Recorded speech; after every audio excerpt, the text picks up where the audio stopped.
వేసవి అనగానే ముందుగా మనకు డీహైడ్రేషన్ గుర్తొస్తుంది. నిజమే, తీవ్రమైన ఎండల ధాటికి ఒంట్లోని నీరు, లవణాలన్నీ చెమట రూపంలో ధారాళంగా బయటకు వెళ్ళిపోతాయి. దీంతో ఒళ్ళంతా ఒకటే నీరసం ఆవహించేస్తూ ఉంటుంది. మరి ఇలాంటప్పుడు ఏం చేయాలి?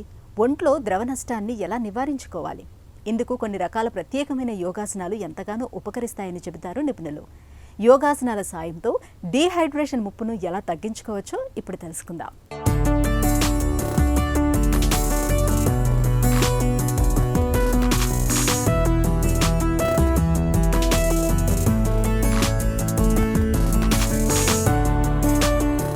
ముఖ్యంగా ఈ వేసవి కాలంలో చాలామంది డిహైడ్రేషన్ ఎక్కువగా జరుగుతూ ఉంటుంది శరీరంలో.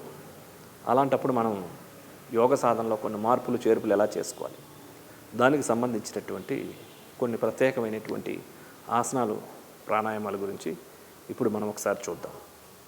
చాలామంది ఈ వేసవి కాలంలో కూడా ఎక్కువ శ్రమ కలిగించేటటువంటి వ్యాయామాలు, ఆసనాలు చేయడం ద్వారా శరీరం కొద్ది నీరసానికి గురవుతూ ఉంటుంది. దానికి సంబంధించినటువంటి కొన్ని ప్రత్యేకమైనటువంటి చర్యలు తీసుకోకపోతే శరీరంలో నీటి శాతం తగ్గిపోతూ ఉంటుంది. శరీరం అవసరమైన దానికంటే కూడా తక్కువ నీటి శాతం ఉన్నప్పుడు దీన్నే డిహైడ్రేషన్ అంటారు.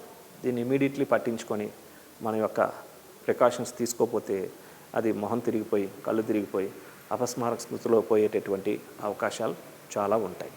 దానికి సంబంధించినటువంటి కొన్ని ప్రత్యేకమైనటువంటి ఆసనాలు ఎలా చేయాలి అనేటటువంటి దాని గురించి ఇప్పుడు మనం తెలుసుకుందాం. మత్స్యాసనం మరియు బద్ధకోణాసనం, శీతలి ప్రాణాయామం ఏ విధంగా చేయాలో చేసి చూద్దాం. ఈ మత్స్యాసనాన్ని కూడా మనం సుపైన్ పోస్చర్లో చేస్తాం. ముందుగా దండాసనానికి రావాలి. కాళ్ళు రెండు స్ట్రైట్గా ఉంచుకోవాలి. ఇప్పుడు శవాసన భంగిమకి రావాలి.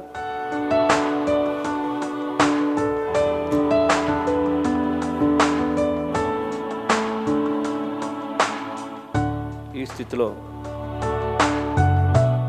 రెండు చేతుల సపోర్ట్తో హెడ్ని కాస్త ముందుకు తీసుకొచ్చి తల యొక్క మాడు భాగాన్ని నేలకు తాకించే విధంగా ఉంచుకోవాలి. బాడీని రైజ్ చేసి ఇప్పుడు రెండు చేతులు తొడల భాగం పైన ఉంచాలి.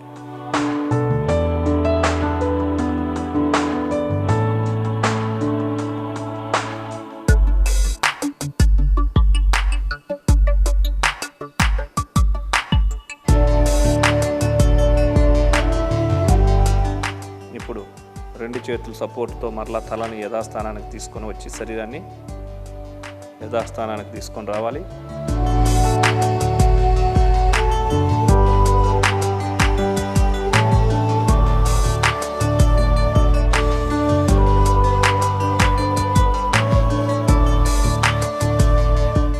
ఇప్పుడు ఎడం ప్రక్క తిరిగి శవాసనం నుంచి బయటికి రావాలి.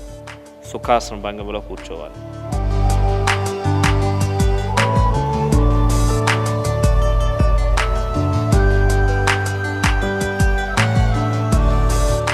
ఇప్పుడు బద్ధకోణాసనం. రెండు చేతులు, రెండు కాళ్ళు స్ట్రైట్గా ఉంచుకోవాలి. ఇప్పుడు రెండు పాదాలని, అరికాలను తాకిస్తూ రెండు కాళ్ళని దగ్గరికి తెచ్చుకోవాలి. కాళ్ళు రెండు ఫోల్డ్ చేసి రెండు అరికాళ్ళు తాకించి ఎంత వీలైతే అంత మడాల్ని పెల్విక్ పార్ట్కి టచ్ అయ్యే విధంగా ఉంచుకోవాలి. రెండు చేతులతో కాళ్ళ దగ్గర పట్టుకొని బ్యాక్ స్ట్రైట్గా ఉంచుకోవాలి. వెన్నెముక స్ట్రైట్గా ఉంచుకొని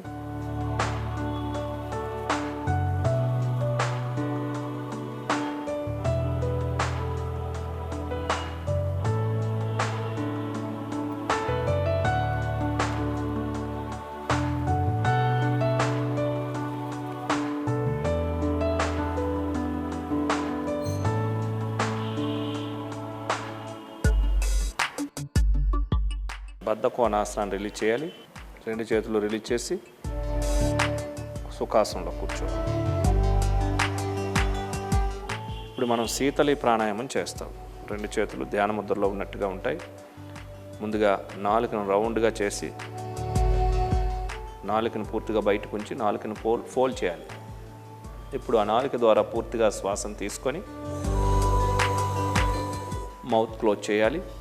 ఇప్పుడు ఆ శ్వాసను నోస్ ద్వారా శ్వాసను బయటికి విడిచిపెట్టాలి. ఇప్పుడు నాలుక రౌండ్గా ఫోల్డ్ చేసి ముందుకు ఉంచుకోవాలి. శ్వాసను పూర్తిగా తీసుకోవాలి. నాలుగు లోపలికి తీసుకొని మౌత్ను క్లోజ్ చేసి ఆ శ్వాసను నోస్ ద్వారా బయటికి విడిచిపెట్టాలి. ఇలా దీర్ఘంగా పూర్తిగా నాలుక ఫోల్డ్ చేసి నాలుక ద్వారా శ్వాసను తీసుకున్నప్పుడు మీరు గమనించినట్లయితే బాడీ అంతా చల్లగా ఉంటుంది. తీసుకునేటప్పుడు కూడా చల్లదనాన్ని అనిపిస్తాం.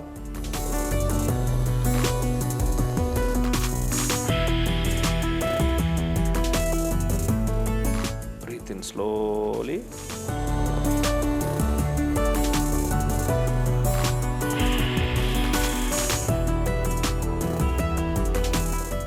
Breathe in slowly.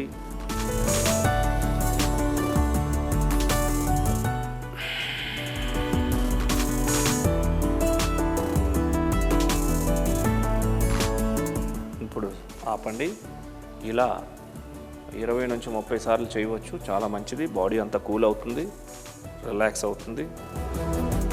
చూసారు కదండి, ఈ యొక్క మత్స్యాసనం శారీరక విశ్రాంతిని పొందడంలో, మన యొక్క శరీరం యొక్క గ్రంథులు పనిచేసే విధానం మార్చడంలో ఈ ఆసనం చాలా అద్భుతంగా పనిచేస్తుంది. అదేవిధంగా బద్ధకోణాసనం, ఇది కూడా మైండ్ రిలాక్సేషన్కి సంబంధించినటువంటి చాలా బాగా ఉపయోగపడుతుంది. అదేవిధంగా బాడీని కూల్ చేయడానికి ఈ యొక్క శీతలి ప్రాణాయామం కూడా చాలా బాగా ఉపయోగపడుతుంది. సో ఇట్లాంటి వాటిని కొన్ని తేలికపాటి వ్యాయామాలు ఇట్లాంటివన్నీ చేసుకొని కరెక్ట్గా మంచినీళ్ళు ఎక్కువ తీసుకోవడం, ముఖ్యంగా ఈ వేసవి కాలంలో 3 నుంచి 4 లీటర్లు బాగా తీసుకోవడం ద్వారా బాడీ అంతా కూడా డిహైడ్రేట్ అవ్వకుండా హెల్దీగా ఉంటుంది. సో కాబట్టి ముఖ్యంగా వయసు పైబడినటువంటి వాళ్ళు ఇట్లాంటి వాళ్ళు కూడా ప్రత్యేకమైన చర్యలు తీసుకోవాలి.